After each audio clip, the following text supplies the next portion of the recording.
اب ذرا مجھے یہ جان لینے دیں جناب اسلم غوری صاحب سے جو کہ ہمارے ساتھ موجود ہیں، مولانا صاحب کی پارٹی کے ترجمان ہیں، میں بہت شکر گزار ہوں، ہمارے ساتھ موجود ہیں.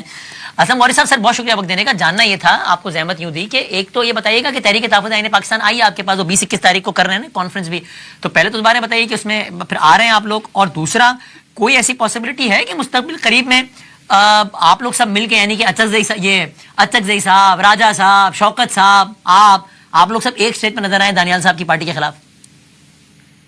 بہت شکریہ آپ کا جی.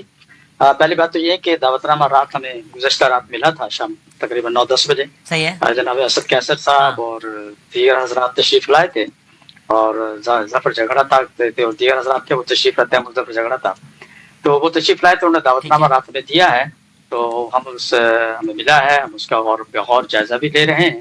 ہمارے لیے تھوڑی سی دوستوں نے مشکلات پیدا کر دی ہیں. ایک مشکل تو یہ پیدا کر دی کہ تاریخ رکھتے ہوئے ہم سے مشورہ نہیں انہوں نے کیا، اور انہی ڈیٹوں میں ہمارا ایک بہت بڑا پروگرام کراچی میں ہو رہا ہے، آپ کے بھی علم میں ہوگا کہ 21 کو ہم سابق کرکٹ گراؤنڈ اور موجودہ مولوی عثمان پارک میں ایک بہت بڑا پروگرام کرنے جا رہے ہیں، جس کی تقریباً 1-1.5 ماہ سے وہاں پر تیاری جاری ہے. اور اس طرح پھر اس کے بعد 22 کو بھی ہم ایک وہاں پر پروگرام کر رہے ہیں، 23 کو ہم جناب لاڑکانہ میں کر رہے ہیں، 24 کو سکھر میں کر رہے ہیں، جہاں مولانا صاحب ہر جگہ جائیں گے. تو ہمارے لیے ایک تو انہوں نے یہ مشکل پیدا کر دی ہے، بغیر مشورے کے تاریخ رکھی ہے. دوسرا کچھ چیزیں ایجنڈے میں ہیں جو ہمارے لیے زیر غور ہیں، جس پہ ہم غور و خوض کر رہے ہیں، اس میں بھی کچھ ہمیں مشکلات نظر آ رہی ہیں، تو بہر یہ زیر غور ہیں. انشاءاللہ مثلاً ایک آدھ دن میں ہم انشاءاللہ ایجنڈے میں کیا مشکلات ہیں فار ایگزامپل؟ مثلاً ایک چیز انہوں نے رکھی 26ویں آئینی ترمیم. تو 26ویں آئینی ترمیم پہ ہم نے رات دوستوں کو بھی کہا تھا جو تشریف لائے تھے کہ اس میں تو آخر قومی اور فل سٹاپ تک آپ ہمارے ساتھ تھے، آپ نے اور ہم نے مل کے سارا معاملہ طے کیے تھے. 1 ماہ اور 1 ہفتہ ہم نے کام کیا تھا اس پہ، اور اس پہ جاتے ہوئے بھی آپ نے اور ہم نے دونوں نے طے کیا تھا کہ آپ نے ووٹ دینا ہے اور ہم نے اس کا بائیکاٹ ہم نے نہیں دینا ہے. یہ تو ہم نے دونوں پارٹیوں نے طے کیا تھا. پھر اب وہ 26ویں آئینی ترمیم ایجنڈے پر رکھ کے اس کا سارا ملبہ ہمارے اوپر ڈالے اور ہمیں وہاں بٹھا کے ہمارے اوپر تنقید کرے، تو یہ تو مناسب نہیں ہے. یہ تو پھر اس کو ایک آپس میں انتشار کی فضا کھڑی ہوگی، ہم اس کا دفاع کریں گے، آپ اس پہ لڑیں گے، تو ہم کہیں گے جی آپ نے یہ فل سٹاپ لگوایا تھا، آپ کہیں گے جی ہم نے تو یہ یوں ہے. تو یہ ایک مسئلہ انہوں نے ہمارے لیے پتہ کر دیا ہے. تو اس طرح کچھ چھوٹی چھوٹی چیزیں ہیں، اس میں ہم غور و خوض کر رہے ہیں. نہیں اسد صاحب یہ بہت ذمہ داری سے کہہ رہے ہیں کہ ٹھیک ہے پی ٹی آئی نے اس کے لیے ووٹ نہیں دیا، لیکن 26ویں تک کا جو متن فائنل ہوا، جو کہ منظور ہوا بعد میں، اس متن میں آپ یہ نہیں کہہ رہے کہ بطور مجموعی، نہیں آپ کہہ رہے ہیں فل سٹاپ کوما تک پی ٹی آئی نہ صرف کہ آن بورڈ تھی بلکہ اگریڈ تھی.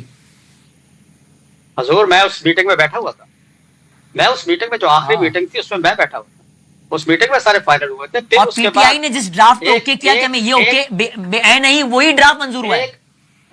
جی وہی ایز اٹ از وہی ڈرافٹ تھا. پھر اس کے بعد ایک کاما یا فل سٹاپ کا مسئلہ تھا، وہ جس وقت بل ایٹ ٹائم پہ پیش ہونے جا رہا تھا پارلیمنٹ کے اندر، اس وقت بیرسٹر گوہر نے کامران مرتضیٰ صاحب کو ان کے واٹس ایپ پہ میسج دیا کہ اس کو ٹھیک کرو.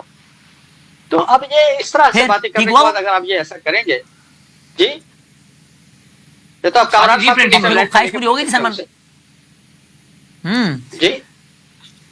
تو یہ آخری ٹائم پہ وہ جو بعد میں انہوں نے چھوٹی سی چیز چینج کرنے کی وہ بھی چینج ہو گئی تھی یا وہ رہ گئی تھی؟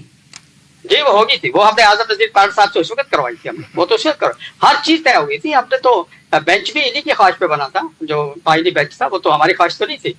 تو کہنے کی بات یہ ہے کہ ہم تو مقصد یہ ہوتا ہے کہ آپ نے پھر پی ٹی آئی سے باضابطہ اس بارے میں احتجاج نہیں کیا. احتجاج سے مراد یہ نہیں کہ آپ شیشے توڑ دیں ان کی دفتر کے خدا نہ خاصا یا بندے لے کے آ جائیں.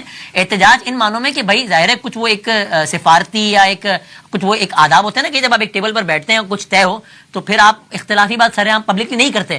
تو آپ نے یہ احتجاج نہیں کیا پی ٹی آئی سے کہ بھائی جان اس ڈرافٹ پہ تو اتفاق کیا تھا آپ نے، آپ عوامی طور پر یہ تاثر کیوں دے رہے ہیں کہ جیسے بہت ہی بری چیز ہو گئی ہے، ہم اس کے خلاف جو ہے وہ حق کا پرچم لے کے بلند ہو گئے اور باقی ساروں نے کوئی بہت ہی غلط کام کر دیا ہے جس میں جے یو آئی ایف بھی شامل ہے.